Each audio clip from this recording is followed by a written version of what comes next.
Hi everyone, Josh Guest here. For a space that claims to focus on decentralization, there sure seem to be a lot of leaders in crypto. Think about it. Ethereum has Vitalik Buterin, Cardano has Charles Hoskinson, Dogecoin has Elon Musk, Ripple has Chris Larsen. The list goes on. To be clear, there's nothing inherently wrong with a community or protocol that has leaders. After all, no one really complains about Elon Musk being the CEO of Tesla and SpaceX. But we also don't call those companies decentralized. Bitcoin, on the other hand, exhibits true decentralization, especially in the category of leadership. There are no leaders. No person or group has the ability to unilaterally change or even majorly influence the code in the blockchain. The only individual who ever came close to filling that role was Bitcoin's pseudonymous creator, Satoshi Nakamoto, who hasn't been heard from in over a decade. Bitcoin truly is owned, operated, and controlled by each and every one of its users. All of us have an equal say in what happens on the network, from the smallest user to the largest corporation. But do you actually know why? It's common to talk about Bitcoin's decentralization in terms of geographical distribution.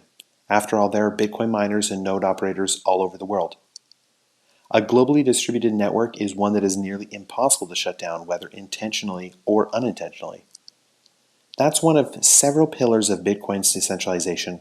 However, there's an exceptionally important piece of decentralization that gets brought up much more infrequently: Bitcoin's open source code.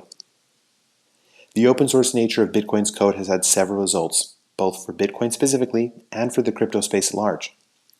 It has contributed exponentially to the growth of Bitcoin's geographical decentralization, since anyone at all can spin up the software for free. It has also contributed to the improvement of the code itself because anyone can view the code, develop changes, and then propose them to the rest of the Bitcoin community for potential acceptance. And who can forget that the vast majority of cryptocurrencies and blockchains are based to a large degree on Bitcoin's codebase? Most important of all, though, Bitcoin's open source nature allows any user to verify the code and even select the version of the code that they'd like to run. That's right. No one will or even could force you to run a specific version of the Bitcoin code. If you don't like a particular upgrade, you can simply ignore it. Both your node and your Bitcoin holdings will still be accepted by the blockchain and community. Most of us aren't used to that level of freedom when it comes to the software we use. For example, if you hold off on upgrading your iPhone software for long enough, then eventually the apps you want to use will no longer be supported by your older iOS.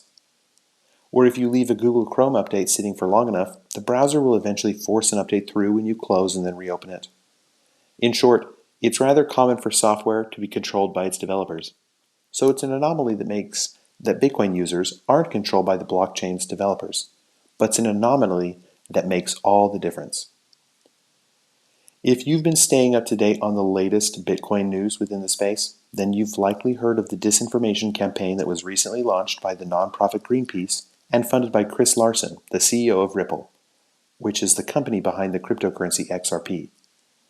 In their campaign, Chris and Greenpeace adopt half-truths and outright lies about Bitcoin's energy usage in order to influence public opinion against the proof-of-work algorithm on which Bitcoin's entire value proposition irrefutably relies.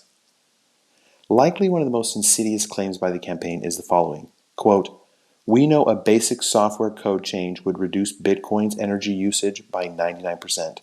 If only 30 people, the key miners, exchanges, and core developers who build and contribute to Bitcoin's code, agreed to reinvent proof-of-work mining or move to a low-energy protocol, Bitcoin would stop polluting the planet. So why isn't Bitcoin changing its code?" End quote. It's a common misconception to think that miners, exchanges, and developers have the ability to force changes onto the rest of the network's users, but it's simply not true. As we already discussed, Bitcoin's open source nature ensures that the version of the code desired most by the community is always publicly available. The most that miners, exchanges, developers, and others can do is exclude themselves from the network. If miners choose to mine blocks on an alternate version of Bitcoin, like miners of Bitcoin Cash or Bitcoin Satoshi Vision do, other miners will simply step in for their own chance at earning valuable Bitcoin block rewards and transaction fees. If exchanges choose to delist Bitcoin, users will simply flock to competitors that still list it or will transact peer-to-peer with other community members. If developers propose code changes that the community doesn't approve of, which happens all the time by the way, users will simply vote against the proposals by not upgrading their nodes to the new codebase. The truth is in the details. Bitcoin is resistant to any type of control or manipulation because users are always free to choose the version of the blockchain they care to run. No attacker, no matter how well funded they may be, can alter or deny that reality.